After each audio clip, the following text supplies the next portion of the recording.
as we approach the vehicle with the key. Now it does have the full proximity key system, and so it does sense the key as we approach it, but nothing turns on. There's no interior lights, no exterior lights, no approach lights, puddle lights, anything like that to help you navigate the ground to get to the vehicle, or as a safety feature to illuminate the vehicle as you get close to it. Now if we hit the unlock button though, we do have the interior lights turn on, but we still don't have any exterior lights. It does flash, but it doesn't leave on an exterior light to, you know, notify cars that there's somebody getting in and out of entering, exiting a car or anything like that, or once again, any kind of lights to help you navigate the ground. If we remote start the vehicle, hit the lock button, hold the start button here, flashes the lights.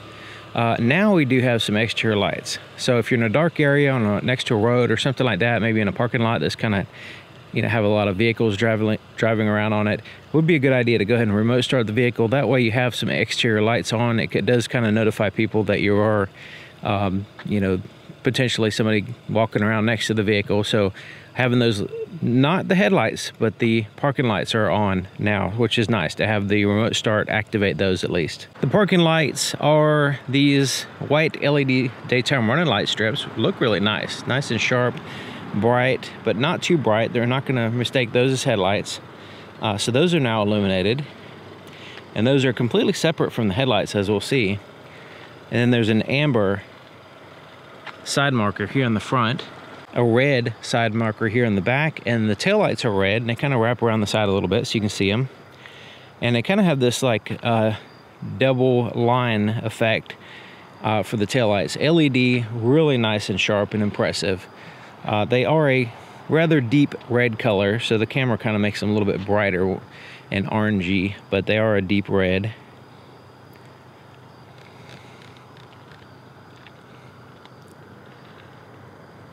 Also, the tag light illuminates the ground slightly, so it kind of helps a little bit here in the back as far as an approach light. Turn signal indicator here in the front is the same white light that we saw before. It just turns a brighter amber color and flashes, of course. So you can see it kind of replaces that same light that we saw. It just makes it a little bit brighter and amber, and it looks pretty good. There is no turn signal indicator here on the side mirror. And so looking from the side, it's less noticeable, I guess, the turn signal. And then the turn signal here in the back is red in color, and it flashes quite bright there in the center. So it is a nice bright light, but it is the same color as the tail lights and the brake lights. So all red back here. But you can see a significantly brighter turn signal. So we'll go ahead and turn the headlights on. So you can see the daytime running lights aren't that bright. So right now you can't really see them illuminated on the ground. So when we turn the headlights on, it's clear that that's a separate light. Some vehicles, you know, the daytime running lights are so bright that you kind of could mistake them for headlights. And sometimes that happens. So you can see the actual headlights are down here. So these are the daytime running lights there at the top, completely separated. And they are a projector. So it's an LED projector housing down here. And it's a single light system. So for your low and your high beams, it's the same projector there. Just kind of refocuses, and we'll see it going down the road so you can see what I'm talking about. But so the cutoff, as I dip down, it just kind of gradually gets brighter. Usually it's a clear cutoff. This one I'm about 5 feet off the ground, really. So if I dip down, you can see it's getting a little bit brighter, about 3 feet.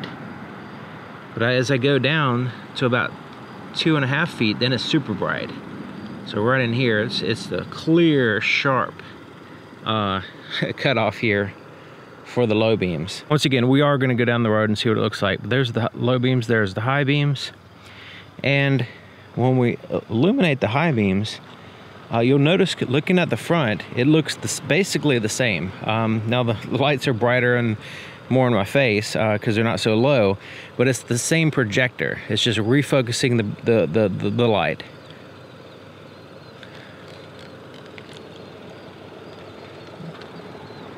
The cargo area has a single light here on the left side, and it's not super bright. It doesn't, kind of illuminates there in the center, but as you can see, if there's anything in the way, it's going to cast a shadow on the right side or anywhere. It's not very bright right in here, so this area is dark as well.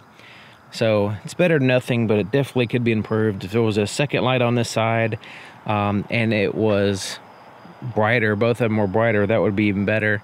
And then best would be, you know, two here underneath the lift gate as like over the shoulder lights. That'd really help out a lot if they're all bright and angled properly. The inside of the back door, there's no puddle lights, approach lights, anything like that. There's no lights in the pockets. Completely dark here.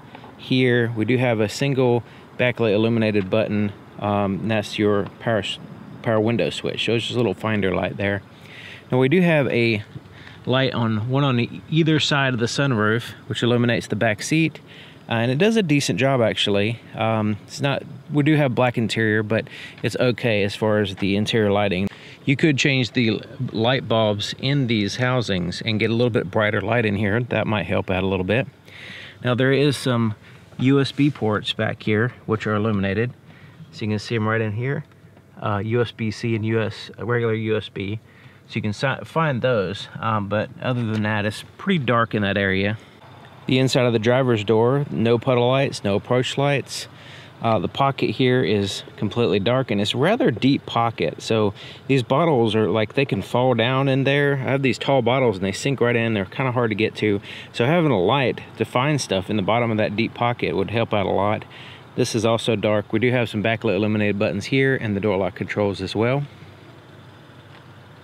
Now the front lights are basically just these center lights here, and of course the back lights kind of spill over in the front as well, and a little bit better as far as the interior lights than the back here in the front. So now I have the interior lights on, so you can see what it looks like sitting in the driver's seat. And the interior lights are up here, and there's a switch that is not illuminated here, so you can turn them all off, all on. If you put it in the center position, it'll turn on the interior lights with the door. But the fact that that light is not illuminated is kind of disappointing. So you can see the backlit buttons here on the door, to the left of the steering column. That's the actual headlight switch. There's also the dimmer switch right next to it, and we'll look at that in a second. And then the steering wheel, backlit buttons. It has the gauges, which is basically a screen, touch screen,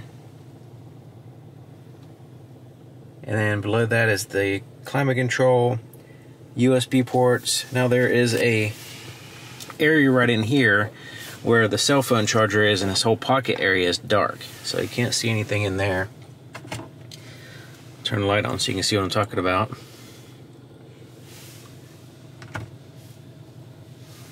The cup holders are dark. You can see the shifter there has the illuminated gears. Electronic parking brake is illuminated, but this pocket right in here in the center is completely dark. And the center armrest has a little tray there. You can take that out. And it's dark inside here. So even with the interior lights on, you know, it still has some dark areas there. I have the camera brightness turned quite a bit up so you can see in there.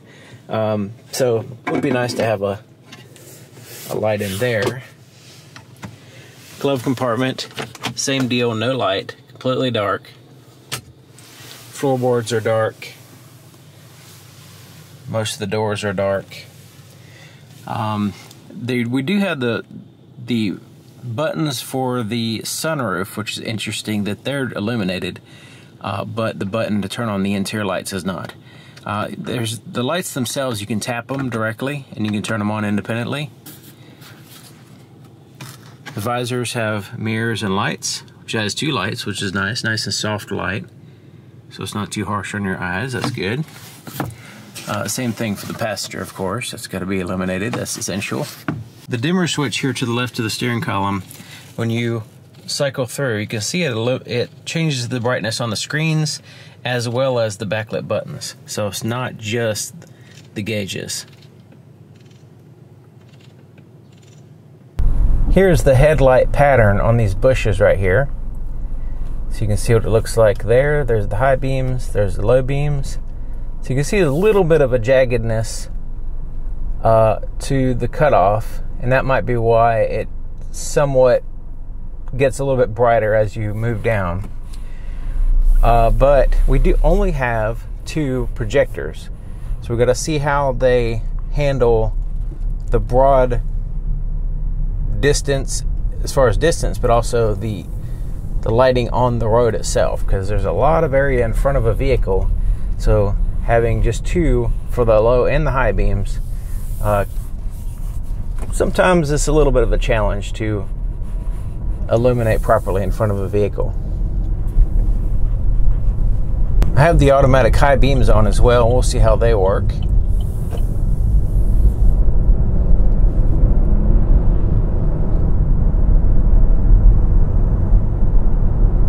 So far, the cutoff seems to be in a safe position where it's not blinding other cars. And also you can see the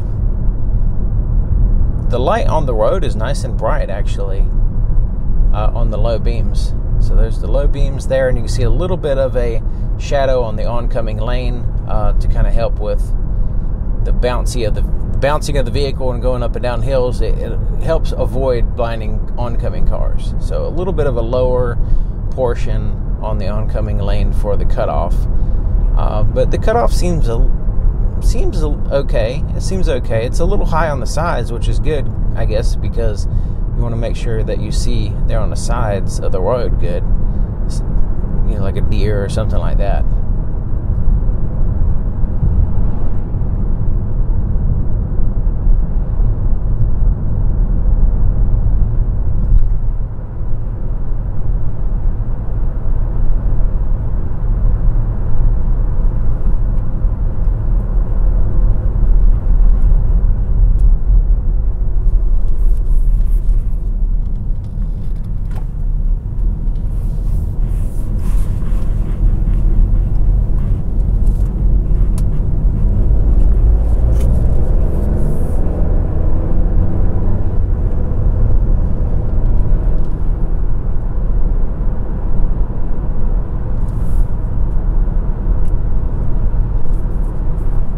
Okay, so there's the low beams on a dark road, and then there's the high beams. See, the high beams, there's no additional light. It's just taking light and bringing it up higher, which it's a little lacking at a distance. It's basically not a huge difference.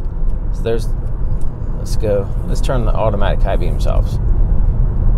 Let's turn that off. All right, so we got high and then low. So you can see it's not a huge difference. It does help a little bit as far as distance goes, but you know, it's just refocusing that light, and it's not really that great. I would say the low beams are good, but the high beams are okay, but not great. They just struggle at that distance. The amount of light that we have, and since it's just a single projector, struggles a little bit. I mean, it's okay. You can see okay. It's not bad headlights, just not great headlights. Definitely could be better.